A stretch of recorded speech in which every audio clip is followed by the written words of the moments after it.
सुबह का माहौल हमेशा की तरह शांत था, लेकिन हवाओं में अजीब सा डर छिपा हुआ था। बुआ जी के चेहरे पर गुस्से की लाली अब किसी ज्वालामुखी की तरह फूटने को तैयार थी। उनकी आंखों में एक ही बात घूम रही थी। दुर्गा देवी ने मुझे सबके सामने बेइज्जत किया है। अब इसका अंजाम उसे जान देकर चुकाना होगा। कहानी अब तक जहां पहुंची थी, वहां दुर्गा देवी ने बुआ जी को घर से बाहर निकालने की चेतावनी दे दी थी। यही चेतावनी बुआ जी के दिल में एक जहर की तरह घुल चुकी थी। उनके अहंकार को चोट लगी थी। बुआ जी को लगने लगा कि जब तक दुर्गा देवी इस दुनिया में जिंदा है, तब तक घर में उनकी कोई इज्जत नहीं।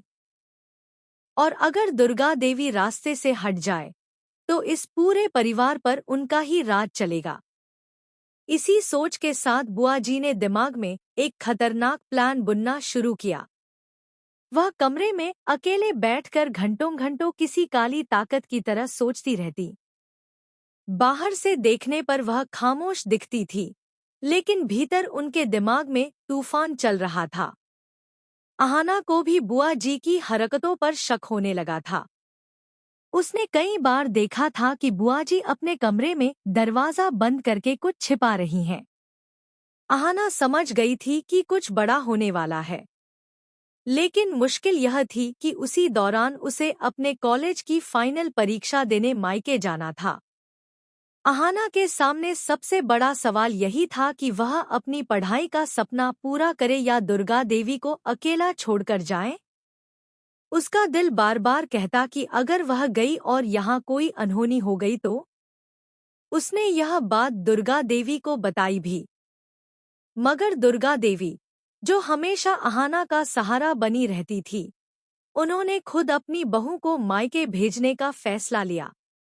उन्होंने कहा, तुम चिंता मत करो अहाना, जाओ और अपने इम्तिहान में पास हो, मैं संभाल लूंगी। लेकिन अहाना के दिल को तसल्ली नहीं हुई। वह मायके की ओर रवाना तो हो गई, पर उसके दिल की धड़कनें बार बार उसे डर का इशारा देती रहीं। इधर घर में माहौल और भी खतरनाक होता जा रहा था।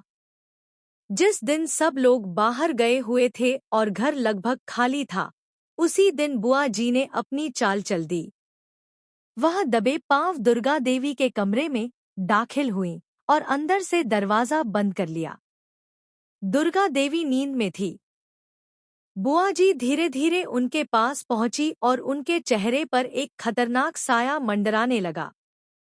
पहले तो उन्होंने तकिए से दुर्गा